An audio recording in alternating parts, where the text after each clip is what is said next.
Hello बच्चों, कैसे हैं आप सब। मैं आपका अपना अमित सिंह। बेसिकली बच्चों, आज हम लोग एक क्वेश्चन पेपर मिला है स्कूल का, और बच्चों ने बड़ा रिक्वेस्ट किया कि सर ये पेपर प्लीज आप डिस्कस करिए और इसका सोल्यूशन शेयर करिए। एक स्कूल का पेपर है, बट ये बेसिकली काफी सारे चैप्टर्स, काफी सारा सिलेबस नाइन्थ आईसीएससी का कवर करता है। सो मैं सारे नाइन्थ आईसीएससी के बच्चों को रेकमेंड करूंगा कि एटलीस्ट आप एक बार इस सोल्यूशन के थ्रू, इस क्वेश्चन पेपर के थ्रू होके जाइए। और अगर आपको कभी भी रिवाइज करना होगा चैप्टर्स, ये चैप्टर्स जो इसमें आए हुए हैं, तो आपको ये काफी अच्छा रहेगा। ठीक है, तो स्टार्ट करते हैं इसका सोल्यूशन। जो फर्स्ट क्वेश्चन आपको दिख रहा है, ये फर्स्ट क्वेश्चन मैंने यहाँ लिखा हुआ है। इस क्वेश्चन को सॉल्व करना है, लेकिन इसका कॉन्सेप्ट भी समझना पड़ेगा। कॉन्सेप्ट क्या है वो समझिए। कॉन्सेप्ट ये है कि अगर मैं इसके कॉन्सेप्ट की बात करूं, तो इसका जो कॉन्सेप्ट है बेटा, कॉन्सेप्ट ये बोलता है, एक्सपोनेंट का क्वेश्चन है कि a upon b raise to minus n है। मतलब मेरे पास कोई फ्रैक्शन है, a upon b is fraction, और उसके ऊपर जो एक्सपोनेंट है वो निगेटिव है। एक्सपोनेंट को नेगेटिव लेके हम क्वेश्चन प्रोसीड नहीं कर सकते, सॉल्व नहीं कर सकते, तो इसको पॉजिटिव बनाना पड़ेगा। पॉजिटिव बनाने के लिए एक्सपोनेंट के रूल से, अगर मैं ये जो नंबर लिखा है ना, अगर मैं इसका रेसिप्रोकल ले लूं, तो पावर अपने आप पॉजिटिव हो जाती है। मतलब अगर मैं b अपॉन a लिख दूं, तो b upon a positive n हो जाएगा। तो ये तो था इसका कॉन्सेप्ट, आगे अपन सॉल्व कर सकते हैं। अगर मैं यहां पे देखूं क्वेश्चन में, तो यहां पे 1/3 की पावर -3 है, तो अगर मैं रेसिप्रोकल ले लूं, तो ये नंबर 3 हो जाएगा, और ये पावर अपने आप पॉजिटिव हो जाती है, 3 हो जाएगी। इसमें भी -3 है। अगर मैंने पावर पॉजिटिव करना है, तो रेसिप्रोकल लेना पड़ेगा, ये 2 की पावर 3 हो जाएगा। यहां तक आपको क्लियरली समझ रहा होगा। डिवाइडेड बाय, यहां पे भी 1/4 रेज टू -3, मैंने बोला माइनस के साथ हम सॉल्व नहीं कर सकते, तो क्या करेंगे, इसको पॉजिटिव बनाने के लिए इस नंबर का रेसिप्रोकल लेना पड़ेगा। रेसिप्रोकल आएगा 4/1, बट 1 डिवीजन में कोई फर्क नहीं पड़ता, तो इट इज ओनली 4 का क्यूब, ये आएगा बेटा। इसको सॉल्व करते हैं आगे। क्या आएगा यहां से, आपको पता है इस ब्रैकेट के अंदर 27 आने वाला है, यहां पे 8 आने वाला है, ठीक है, डिवाइडेड बाय 64 आने वाला है। सो ये जो फाइनल आंसर आ रहा है, दिस आंसर इज कितना आ जाएगा, 19/64, ये हमारा आंसर आ जाएगा। और शायद ये ऑप्शंस में अवेलेबल होगा, C part is the answer. ठीक है, क्वेश्चन नंबर मैंने 2 लिया बेटा। 2 अगर आप क्वेश्चन देखोगे तो लॉग का क्वेश्चन है। इस क्वेश्चन में क्या दिया है कि अगर log 3x + 2 to the base 10 equals to कितना दिया बेटा, 2। फाइंड क्या करना है हमें, x की वैल्यू निकालनी, x निकालना। मैंने फिर बताया, क्वेश्चन का सॉल्यूशन से ज्यादा इंपॉर्टेंट होता है कि क्वेश्चन सॉल्व कैसे हुआ, उसका प्रोसीजर क्या था, उसका कॉन्सेप्ट क्या था उसके पीछे। तो कॉन्सेप्ट मैं आपको एक्सप्लेन करता हूं। जब भी कुछ ऐसा दिया रहता है, जैसे मैंने यहां पे कॉन्सेप्ट लिखा, कॉन्सेप्ट में बता रहा हूं बेटा, log a to the base b equals to c लिखा है। तो मैं क्या करूंगा, जब ये log हटाता हूं, तो a एज इट इज लिखा रहेगा, बट ये b बेचारा कहां जाए, b मतलब अनाथ हो गया, तो b क्या आ जाता है, c के पास, बोलता भाई मैं अकेला हूं। तो फिर क्या हो जाता है, इसी चीज को हम ऐसे लिख सकते हैं, a equals to b raise to c। ठीक, तो ये आपका कॉन्सेप्ट है इसके पीछे। अब यहां पे आते हैं, x निकालने के लिए, भाई x निकालना है, x यहां पे दिया है, तो log तो हटे, तब तो उसकी बात करें। तो जब मैं log हटाऊंगा, तो ये 10 यहां पे जाएगा बेटा। जब ये 10 यहां पे जाएगा, तो 3x + 2 की value, this is 10 raise to 2 आ जाएगा। यहां से 3x + 2 इक्वल्स टू 100 होने वाला है। अब ये लीनियर इक्वेशन का क्वेश्चन हो गया, जो आप सॉल्व कर सकते हो आराम से। आप इस क्वेश्चन को सॉल्व कर सकते हो, क्या आ जाएगा देख लो।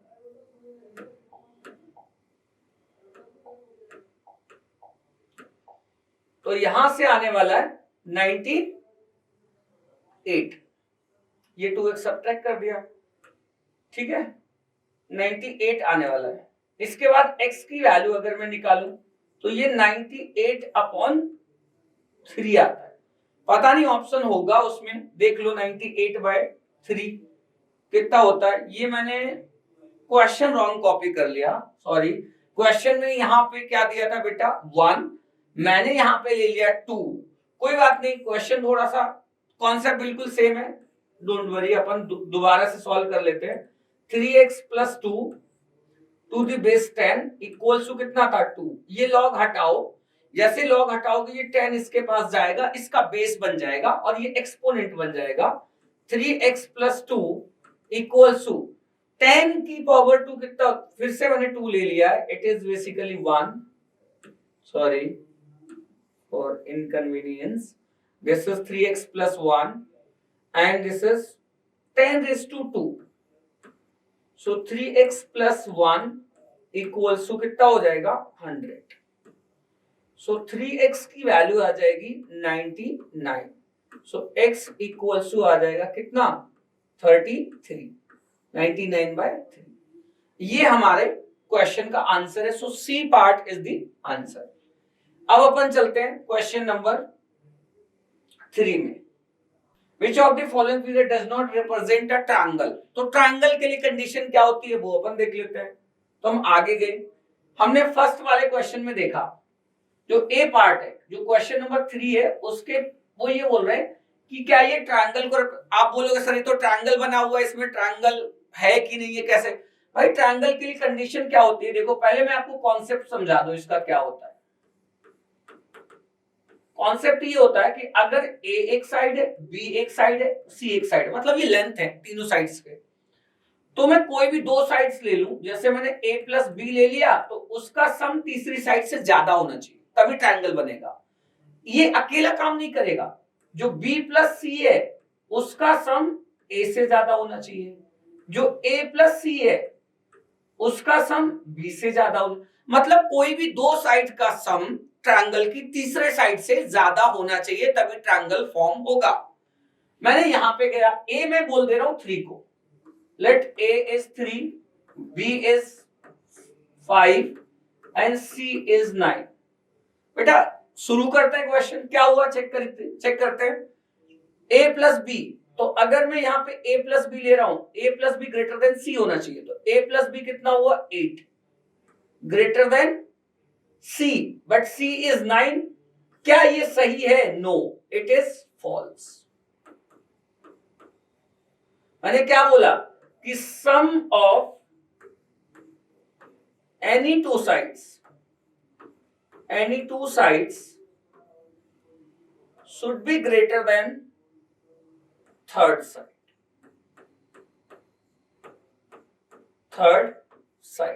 This is the condition for triangle and this condition is not satisfying। This is the reason this one is not a triangle। So बाकी को हम चेक नहीं करेंगे क्योंकि एक ही ऑप्शन करेक्ट है। So A part is correct, it is not a triangle। So now we are going for fourth question। Question number 4, उन्होंने मेरे से ये बोला है कि भाई चेक करो, ये जो लिखा हुआ है ना बेटा, यहाँ पे ध्यान दोगे अगर आपको समझ जाएगा। यहाँ पे अगर आप ध्यान दो तो वो मेरे से ये पूछ रहे हैं कि भाई ये बताओ x की वैल्यू 2, x = 2 और y = -3, x = 2 and y = -3।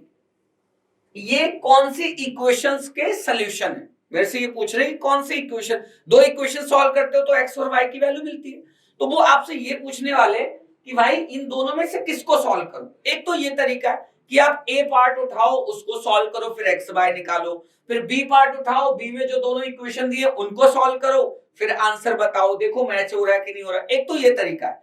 दूसरा तरीका क्या है, कॉन्सेप्ट क्या है कि अगर मान लो, कॉन्सेप्ट ये है कि ये जिसका इक्वेशन होगा, मतलब जिसका ये आंसर होगा, जिन दोनों इक्वेशंस का ये आंसर होगा, ये उन इक्वेशंस को सेटिस्फाई करेगा। इसका रीजन, इसका मतलब क्या है, अगर आप x और y की वैल्यू रख दो तो इक्वेशन को सेटिस्फाई करेगा, मतलब उसका left hand side right hand side equal हो जाएगा। जैसे चेक करते हैं, ए पार्ट लिया, उसमें दिया x + y = -1, x की वैल्यू चेक करते हैं बेटा क्या है 2, y की वैल्यू चेक करते हैं -3।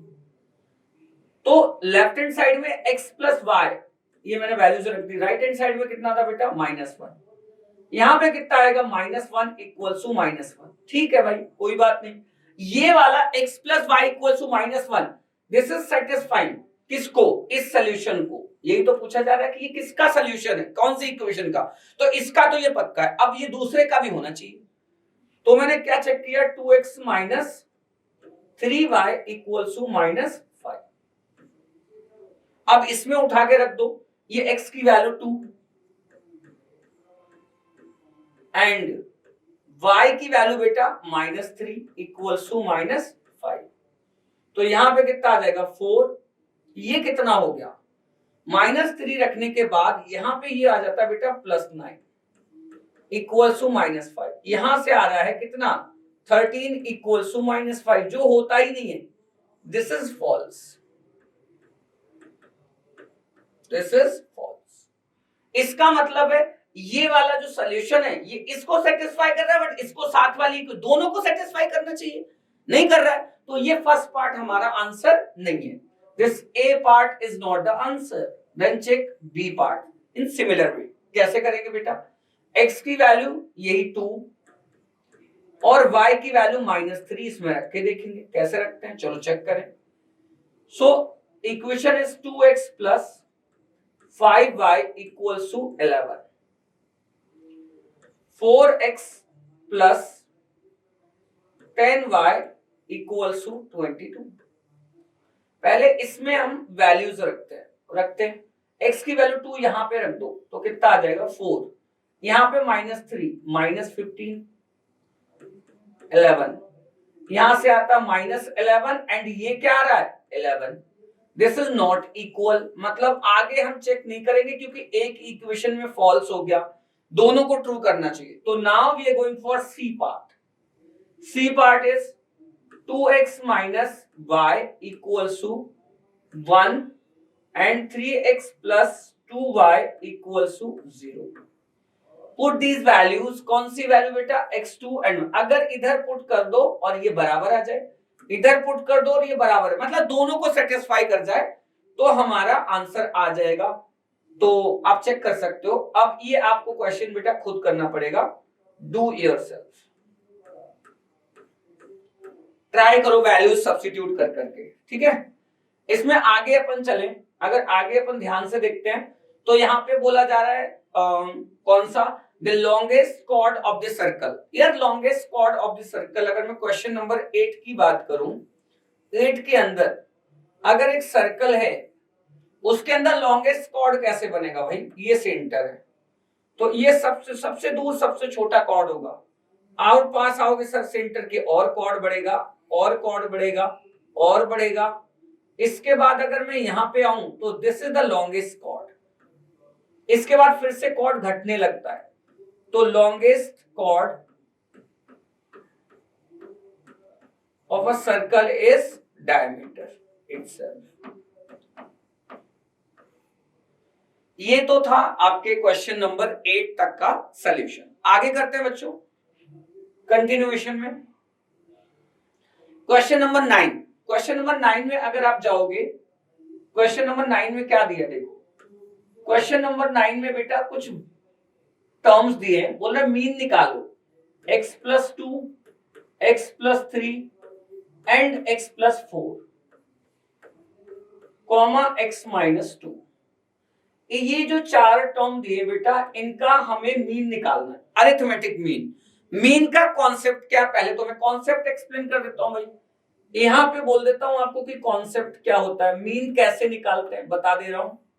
अगर 3 नंबर है ए बी सी, इनका मीन निकालना है तो इन तीनों का सम करो, इनका मीन निकालना है। सो मीन इज जो भी नंबर है, यहां 3 नंबर्स हैं, तीनों का sum a plus B plus c divided by 2। अगर 4 नंबर होते a b c d तो मीन कैसे आता, mean is a plus B plus C plus D, चारों का sum, sorry it is 3 divided by 4। मतलब मीन निकालने के लिए जितने नंबर है उन सबका सम कर लो न्यूमरेटर में, डिवाइडेड बाय कितने नंबर है, अगर 4 है तो 4 से डिवाइड करो, 5 है तो 5 से डिवाइड, यहां पे मीन निकालना था। अब क्वेश्चन पे आ जाते हैं, क्वेश्चन देखते हैं। सो मीन निकालने के लिए हमें करना क्या, ध्यान दो, ये एक टर्म है x plus 2, second term is x plus 3 and next is x plus 4 and plus x minus 2। यहां पे कितने टर्म है बेटा, 4, तो 4 से डिवाइड कर दिया।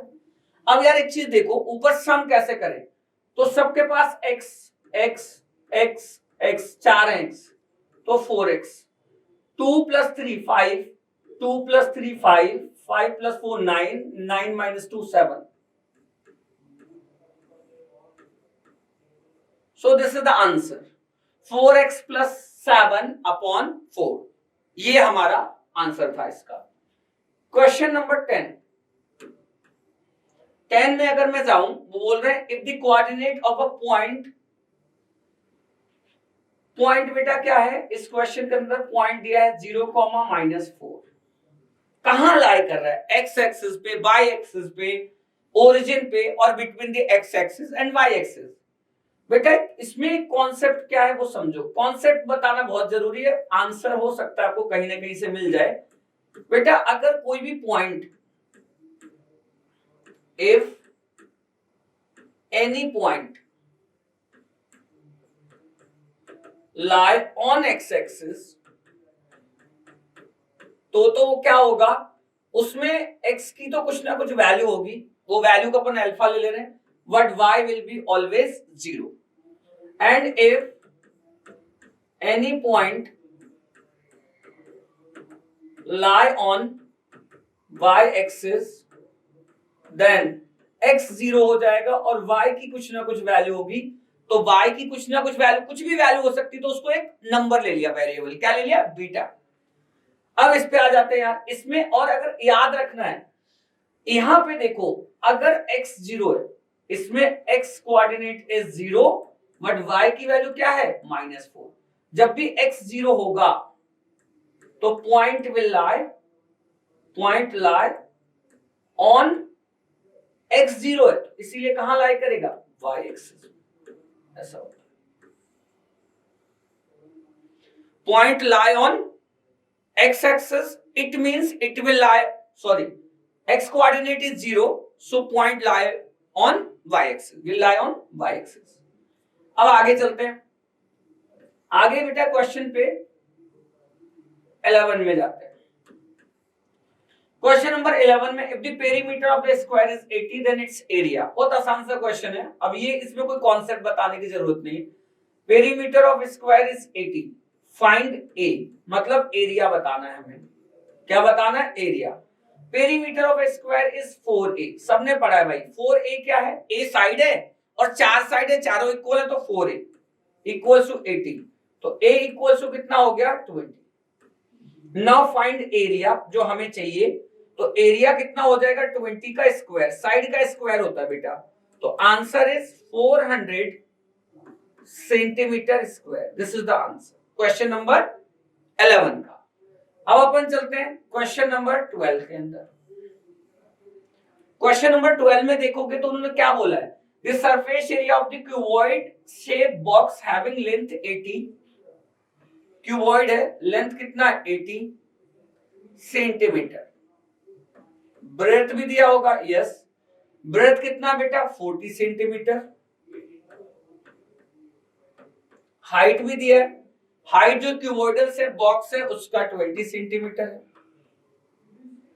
तो अब मेरे को क्या बताना है, उन्होंने पूछा है इसका सरफेस एरिया। बेटा जब सरफेस एरिया आता तो बच्चे कंफ्यूज होते हैं, सर मैं टोटल सरफेस एरिया निकालूंगा, कर्व सरफेस एरिया निकालूंगा, लेटरल सरफेस एरिया, नहीं, सरफेस एरिया का तो मतलब टोटल सरफेस एरिया होता है, एक ही बात होती है। सो सरफेस एरिया अगर निकालना है तो it is total surface area, and for cuboid concept है, क्यूबॉइड का फॉर्मूला क्या होता है, 2lb plus bh into sorry plus hl, ऐसे। तो यहां पे 2 इन ब्रैकेट lb कितना, l is 80 and this is 40 plus 40 into 20 plus 20 into 80 ऐसा आ जाएगा। इसको आप भी सम कर सकते हो, नो इश्यू। यहां से कितना आ जाएगा 3200 प्लस कितना आ जाएगा 800 प्लस कितना आ जाएगा 1600, ये आ गया। इन दोनों का सम करोगे तो कुछ ऐसा आ रहा है 2 इंटू इन दोनों का सम करने के बाद आ रहा है 5600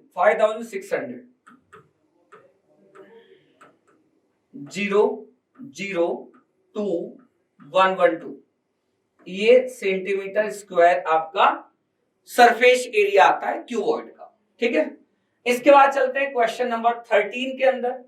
क्वेश्चन नंबर 13 के लिए हमें नेक्स्ट स्लाइड पे जाना पड़ेगा। तो नेक्स्ट स्लाइड में आगे के क्वेश्चंस दिए हुए हैं, यहां पे मैं आपको उसके पेज पे ही एक्सप्लेन कर दे रहा हूं, आप ध्यान दो, थोड़ा सा ध्यान दो भाई। ये वाला पॉइंट है बेटा, यहां पे कॉन्सेप्ट बता रहा हूं आपको, ध्यान देना। ये जो लिखा है ना कि -5,2 कहां होगा, कॉन्सेप्ट क्या है समझो। वैसे तो बच्चों को पता ही होता है, बट ठीक है फिर भी एक बार। ये पॉजिटिव एक्स एक्सिस बोलते हैं इसको वाई एक्सिस, ये ओरिजिन। यहां पे ना पूरा प्लस प्लस होता है, मतलब कोई भी पॉइंट उठाओ उसका एक्स और वाई दोनों, क्योंकि एक्स भी पॉजिटिव है और वाई भी पॉजिटिव है। यहां पे क्या होता है पता है, एक्स हो जाता है नेगेटिव और वाई हो जाता है पॉजिटिव। यहां पे दोनों नेगेटिव होते हैं, यहां पे प्लस एक्स होता है और वाई नेगेटिव। अब सर याद कैसे रहे, मैं आपको एक अच्छी बात बताता हूं, अगर आप सुनने के मूड में हो तो आपको पक्का समझेगा, ध्यान देना। ये वाला जो यहां से यहां तक का जो एक्सिस है ना, this is called positive x axis, और यहां से यहां तक जो है ये क्या है, पॉजिटिव वाई एक्सिस। तो भाई ये जो रीजन है ना, इस रीजन में, इस एरिया में जो भी पॉइंट होगा उस पे इस एक्स और इसी वाई का रोल होगा उस पॉइंट के अंदर, इसीलिए एक्स भी पॉजिटिव है, वाई इसलिए दोनों पॉजिटिव। इस रीजन में, मतलब इस रीजन में कोई भी पॉइंट बनेगा उसमें इसका इस एक्स एक्सिस का रोल है मतलब नेगेटिव, और इस वाई एक्सिस का रोल है मतलब पॉजिटिव। यहां पे इसका रोल होगा, इसका रोल इस रीजन में, तो यार इधर एक्स भी नेगेटिव है वाई भी नेगेटिव, इसलिए दोनों नेगेटिव। इस रीजन में कोई भी पॉइंट उठाओ तो इस रीजन में तो एक्स पॉजिटिव है तो पॉजिटिव, वाई नीचे आ गया नेगेटिव तो नेगेटिव, ये तरीका है। या दोनों पॉजिटिव फर्स्ट क्वाड्रेंट। तो अभी ये जो पॉइंट आता है -5,2, x negative y positive, x negative y positive, कौन सा क्वाड्रेंट है बेटा, सेकंड। ये वाला हो जाएगा फोर्थ, तो ये C part is the answer. उसके बाद उन्होंने बोला है the volume of a hemisphere whose radius is, अब यार ये फॉर्मूला है सीधे सीधे, इसमें कुछ बताने लायक है नहीं। फॉर्मूला स्फीयर का जो होता है, स्फीयर का जो वॉल्यूम आता है स्फीयर का, वो आता है 4/3 पाई आर क्यूब। तो वॉल्यूम ऑफ हेमिस्फीयर जो होगा वो इसका हाफ हो जाएगा, तो 2 से डिवाइड करोगे तो 2/3 पाई आर क्यूब। तो ये सीधे सीधे आंसर हो गया आपका। ठीक है, क्वेश्चन नंबर 15 जो दिया है, if the pair of lines are coincident then we say that pair of lines are consistent and it has a unique solution. No, it is false. अगर दो पैरेलल लाइंस है, इन्होंने क्या बोला, pair of lines are coincident and they then we say that okay the pair of lines are coincident lines है। तो coincident lines होते क्या है, पहले तो मैं आपको वो बता दूं। अगर मैं यहां पे आपको बताऊं तो कोइंसिडेंट लाइन ऐसे होते हैं, मतलब एक लाइन दूसरे लाइन के ऊपर आ गया। अगर मैं आपको एक्सप्लेन करूं, यहाँ पे मेरे पास ये पेन है, कोइंसिडेंट लाइंस का मतलब है कि भाई एक लाइन ऐसे दूसरे लाइन के ऊपर ऐसा आ गया, तो इनको कोइंसिडेंट लाइंस बोलते हैं। अगर कोइंसिडेंट लाइंस हैं तो इनके तो बहुत सारे कॉमन पॉइंट आएंगे, तो कॉमन पॉइंट मतलब इनके इनफाइनाइट सॉल्यूशन होंगे, तो इनको हम बोलते हैं lines are called consistent and has unique solution. No, they have infinite solution, no unique solution. Unique solution कब मिलते हैं, when lines are intersecting then they are get unique solution, means one solution only. Unique means one single solution. But when lines are coincident they have infinitely many points in common, so this is false. If the pair of lines are parallel then the pairs has no solution and is called inconsistent pair. Yes, this is true. So it was the solution by question up to question 15. Next question पे जाते हैं भाई, next slide पे जाते हैं। ठीक है, यहां पे देखते हैं, सुनो क्वेश्चन। सो ये आप लगा लो उसके हिसाब से। अब आते हैं यहां पे क्वेश्चन नंबर 2। क्वेश्चन नंबर 2 में आ गए, वो एमसीक्यूज वाला पार्ट चल रहा था। अभी जो क्वेश्चंस हैं they are basically subjective questions. So इसका जो क्वेश्चन नंबर 2 के जो पार्ट्स हैं उसमें 2 पार्ट है, ठीक है, 3 पार्ट है बेसिकली, तो 3 पार्ट्स हैं। तो फर्स्ट वाला पार्ट क्या बोल रहा है? फर्स्ट वाला पार्ट बोल रहा है कि if log a upon b minus c equals to log b upon c minus a, log c upon a minus b, ये दिया है बेटा क्वेश्चन में। Prove that a raise to a, b raise to b, c raise to c equals to 1। ये prove करना है, ठीक है। ये अब अच्छी स्टोरी शुरू होती है, मतलब अच्छे क्वेश्चंस अभी यहां से शुरू होते हैं। समझना पड़ेगा बच्चों, क्या समझना है वो ध्यान दो। ये हमें इंफॉर्मेशन गिवन है, इसको सॉल्व करके हमें ये प्रूव करना है कि ये लेफ्ट हैंड साइड और ये इक्वल है, मतलब ये लेफ्ट हैंड साइड की वैल्यू कितनी है? 1 है। ये प्रूव करना है। दोनों तरीके से कर सकते हैं। पहले तो मैं आपको ये बताता हूं, कभी अगर 2-3 चीजें इक्वल दी हो, 2 रेशियो, यहां पे कितने रेशियो दिए बेटा? 3। तो अगर 3 चीजें इक्वल दी हैं तो हम उनके इक्वल एक नंबर एज्यूम कर लेते हैं कि सपोज इन तीनों की वैल्यू सेम है, तो वो क्या होगी? तो क्या होगी? अब मैंने यहां से बोल दिया log a upon b minus c equals to log b c upon c minus a, log c upon a minus b equals to मैंने k लिख दिया। ये अज्यूम करेंगे भाई ये तीनों के तीनों वैल्यूज इक्वल हैं, तो इनकी कोई वैल्यू होगी और वो वैल्यू भी सबकी सेम होगी। क्या होगी? k। जब मैं इसको साथ में रखूंगा, इसको इसके साथ, तो आप देखो log a upon b minus c equal to, सबकी k है तो इसकी वैल्यू भी k है। यहां से क्या हो जाएगा?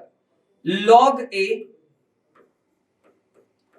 k times b minus C हो जाएगा, मतलब ये b माइनस सी इधर क्रॉस मल्टीप्लाई हो गया। अब अगर बेस पे कुछ नहीं होता तो अपन बेस पे क्या ले सकते हैं? 10। ये तो सबको पता है log के लिए। यहां से अगर मैं और सिंप्लीफाई करूं तो a की वैल्यू आती है 10 की पावर में k b माइनस सी। ऐसे ही बाकी टर्म्स भी बेटा मैं लिख सकता था। कैसे लिखता समझ लो। कैसे लिखता कि अगर मैं यहां b ले रहा हूं तो 10 की पावर, इसको बोलते हैं सिमिलरली।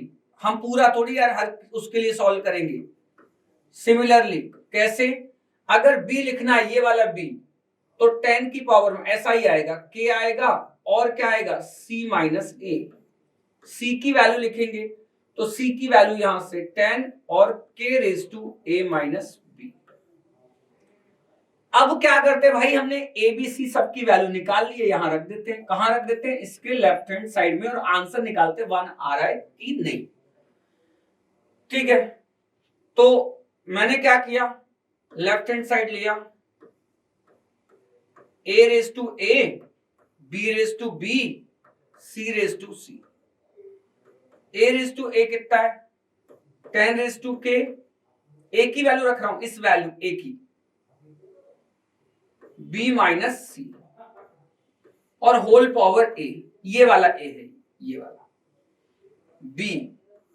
b की वैल्यू क्या है बेटा? b की वैल्यू है 10 raise to k c minus a whole raise to b into ये वाला जो c है उसकी वैल्यू क्या है? 10 raise to k a minus b whole raise to कितना आएगा? c। अपन क्या करते हैं, इसको लिख देते हैं a को। अच्छा, एक और आपने रूल पढ़ा होगा एक्सपोनेंट में कि a raise to m whole raise to n, ये पावर आपस में मल्टीप्लाई होके a की पावर m इंटू n बना देते हैं। ठीक है, ये आपने पढ़ा होगा। तो अब क्या हुआ, वहां से ये m का काम कर रहा है और ये n का, तो ये मल्टीप्लाई कर दो, क्या हो जाएगा 10 रेज टू a के बाहर अंदर b माइनस c, यहां पे 10 रेज टू, ये इंटू है बेटा not decimal, 10 raise to b के c माइनस a, यहां पे 10 रेज टू c के a माइनस b, ऐसा लिखा है। सबका बेस सेम है। आपने एक प्रॉपर्टी और पढ़ी होगी लॉग में, a raise to m into a raise to n into a raise to p। अभी ये सारे टर्म मल्टीप्लाई में हैं और इन सबके बेस सेम है, तो m plus n plus p सबके पावर का सम हो जाएगा। तो यहां पे वही करने वाले हैं, 10 कर दिया, कॉमन बेस ले लिया, यहां पे a के b minus c plus b के c माइनस a प्लस ये पावर क्या है बेटा c के a माइनस b। अगर आप सिंप्लीफाई करोगे 10 रेज टू, ये क्या होगा पता है, इसको k तो सबके पास आ रहा है, मतलब इसमें भी k है, इसमें भी k है, इसमें भी, तो मैं k को थोड़ी देर के लिए बाहर लिख देता हूं। अंदर देखो, ये a इसके पास जाएगा, क्या हो जाएगा ab माइनस ac प्लस ये b जाएगा तो bc माइनस ba, फिर c जाएगा ac माइनस, सॉरी यहां से थोड़ा सा ये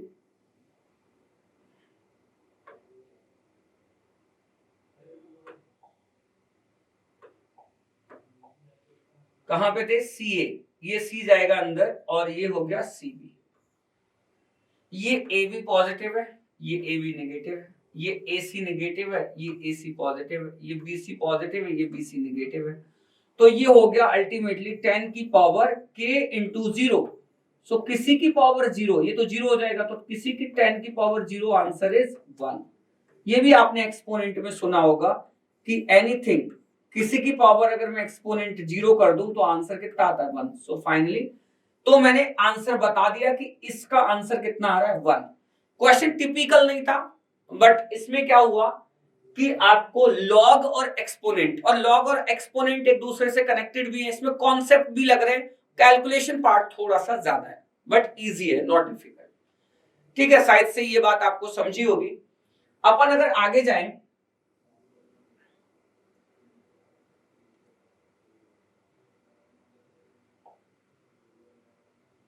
आगे देखना पड़ेगा हमें थोड़ा, यहां पे ये बच्चों मेरे को इरेज करना पड़ेगा। सो आप बेसिकली वीडियो रोक के ये नोट कर सकते हैं। अगर आप बहुत सिंसियर हैं तो आप क्वेश्चन जरूर समझेंगे, ठीक है, सीखेंगे, और उसके लिए आप नोट कर सकते हैं सोल्यूशन, कोई इशू नहीं, वीडियो पॉज करके ये रोक सकते हो, ठीक है, नोट कर सकते हो। फिलहाल मेरे को सेकंड क्वेश्चन करने के लिए स्पेस चाहिए और मैं इसको इरेज कर रहा हूं।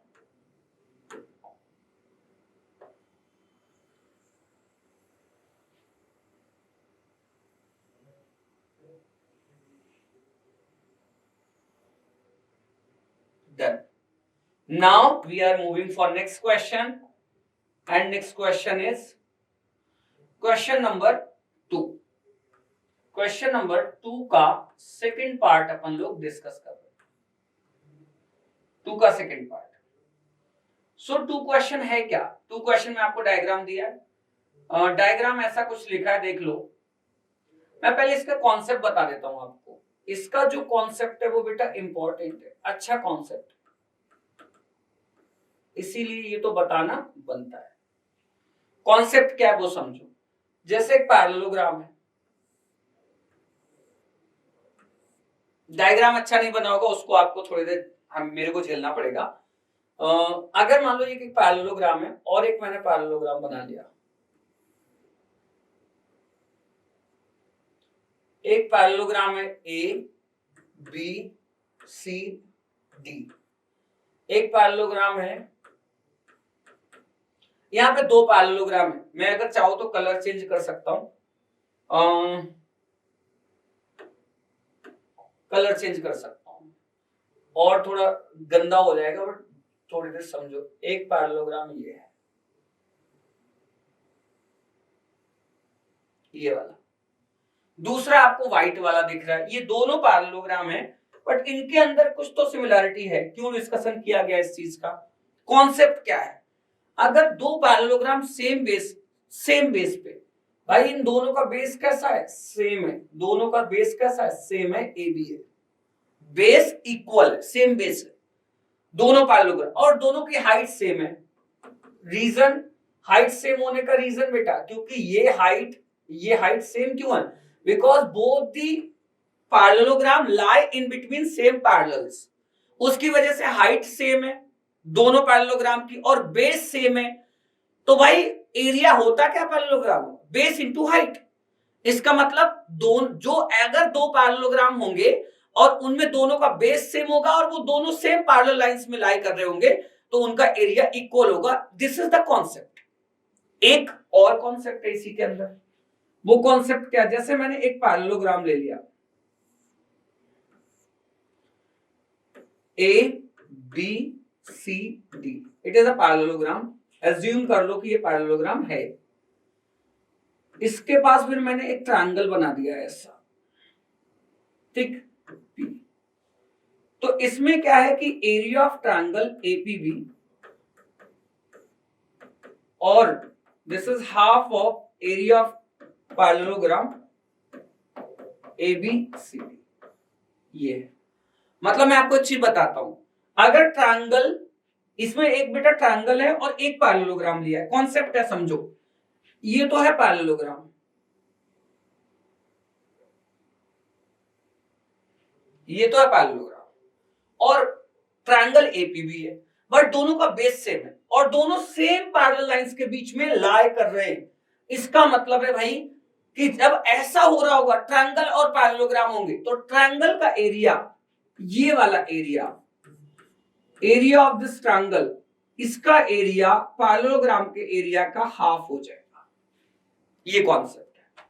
अब अपन क्वेश्चन बहुत आसानी से कर सकते हैं, अब तुम्हें ज्यादा समझाना भी नहीं पड़ेगा, तुम समझ जाओगे क्या करना है। सुनो, इसके अंदर दिया है ए एफ,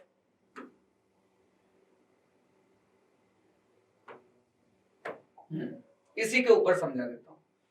इसमें आपको दिया है ए एफ ई सी, तो आप अगर ध्यान से देखो ए एफ ई सी, ये वाला है, ये A F E C, this parallelogram A F E C.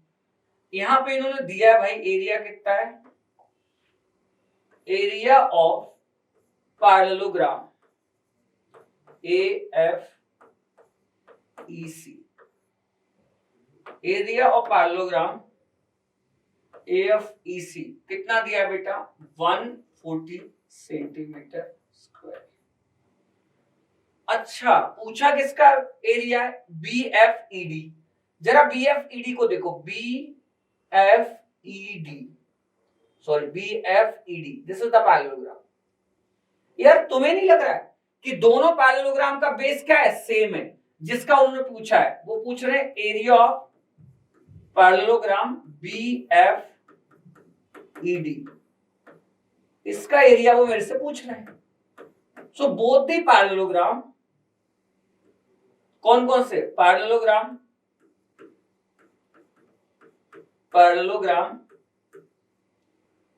A F E C and parallelogram B F E D lie on same base. What is same base? Same base है बेटा FE and between same parallel lines. Parallel lines लिखोगे तो क्या आएंगी पता है, FE parallel to AD, ऐसा आएगा। इसीलिए इनका एरिया क्या होने वाला है, तो बाय दिस थ्योरम, ये वाला थ्योरम जो मैंने पहले बताया था, सेम बेस और सेम पैरेलल्स में लाई करते तो उनका एरिया सेम होता है दोनों पैरेललोग्राम्स का। तो यहां पे क्या हो जाएगा, area of parallelogram B F E D equals to area of parallelogram AFEC. So this answer is basically कितना आ जाएगा इसका भी 140 centimetre square. So first part is done. Now for second part, इसी में second part क्या है देखो, B part. इसमें ये कौन सा पार्ट था बेटा, A पार्ट. ये हटा देते हैं, क्या लिखा है B पार्ट. B पार्ट में क्या पूछ रहे हैं, BFD, area of triangle BFD. Triangle BFD को थोड़ा ध्यान से देखो. BFD क्या है, BFD, BFD तुम्हें शायद दिख रहा है. BFD अगर मैं ट्रायंगल को मार्क करूं तो वो ये ट्रायंगल है.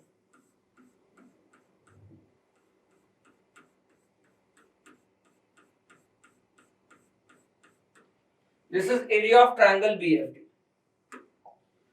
BFD देखोगे यार तो ध्यान से, तो वो BFED जो पैरेललोग्राम है, ये बड़ा वाला पैरेललोग्राम, और इस ट्रायंगल BFD का, इनका बेस सेम है. तो पैरेललोग्राम और ट्रायंगल का अगर बेस सेम है, सेम पर, तो ट्रायंगल का एरिया पैरेललोग्राम का आधा हो जाता है, हाफ हो जाता है. तो half the area of this 140. तो दिस इज 70 सेंटीमीटर. ये हमारा आंसर आ गया किसका, क्वेश्चन नंबर, ये जो 2, ये जो थ्योरम्स ऑन एरिया करके चैप्टर है, एरिया थ्योरम, ये उसका क्वेश्चन था, तो मैंने एक्सप्लेन कर दिया. इसके बाद इसमें चलते हैं क्वेश्चन 2 का थर्ड पार्ट. थर्ड पार्ट में थोड़ा ज्यादा सा स्पेस लगेगा, तो अगर आपको यहां तक समझना है, कुछ प्रॉब्लम है, तो आप वीडियो रोको, क्वेश्चन समझो, आंसर उसका समझो, उसके बाद नोट डाउन कर लो. मैं इसको इरेज कर रहा हूं, मेरे पास स्पेस, तो मैंने यहां पे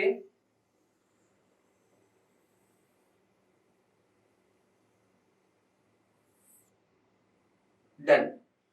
now we are moving for next.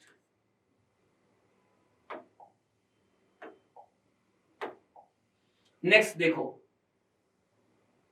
Question number 2 का third part.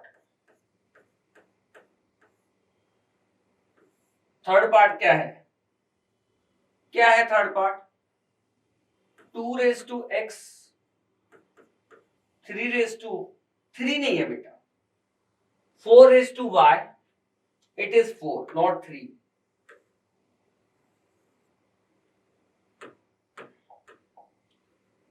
Four raise to y, 8 raise to z, ऐसा दिया है.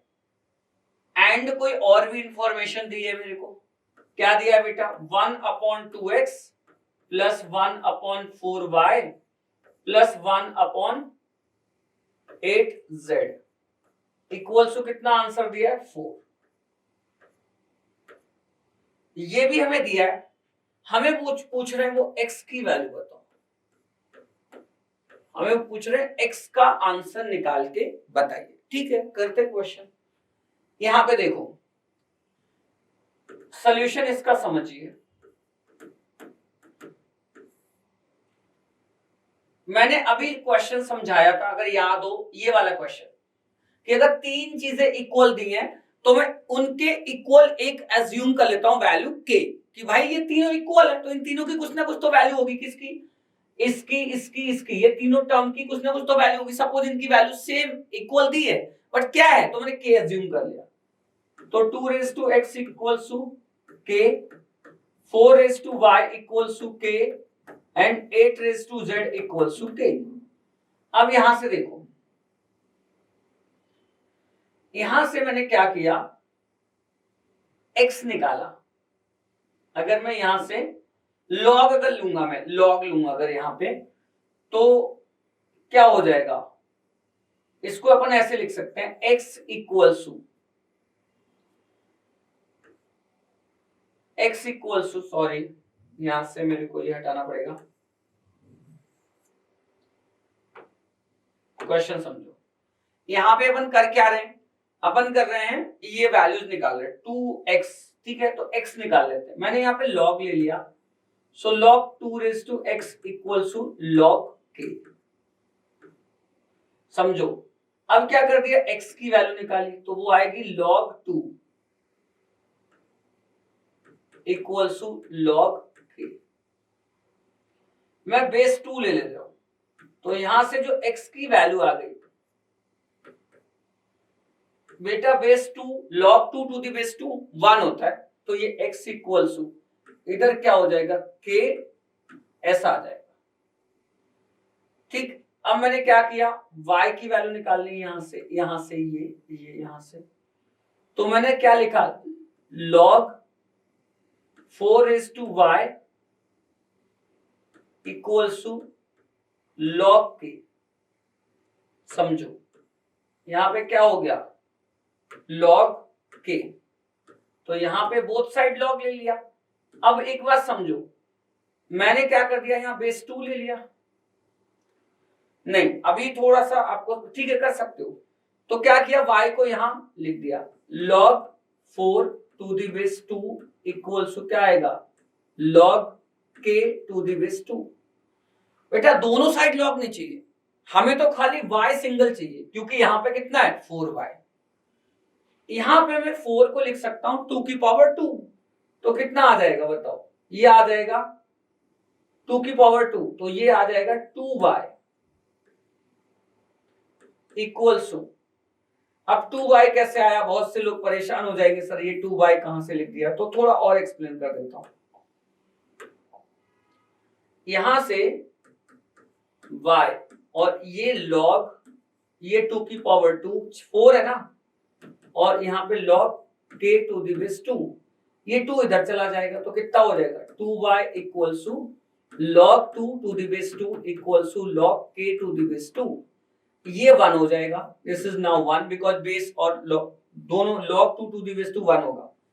तो यहां से मैंने क्या निकाल लिया बेटा, 2y की वैल्यू, 2y की वैल्यू कितनी आ गई, log k to the base 2।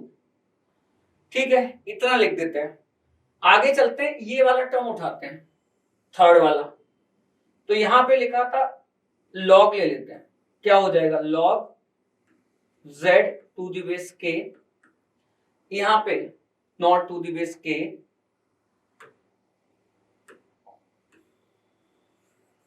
Sorry यहां पे चलेंगे, इसमें log लेना है, तो क्या हो जाएगा, log 8 raise to z to the base 2 log k to the base 2।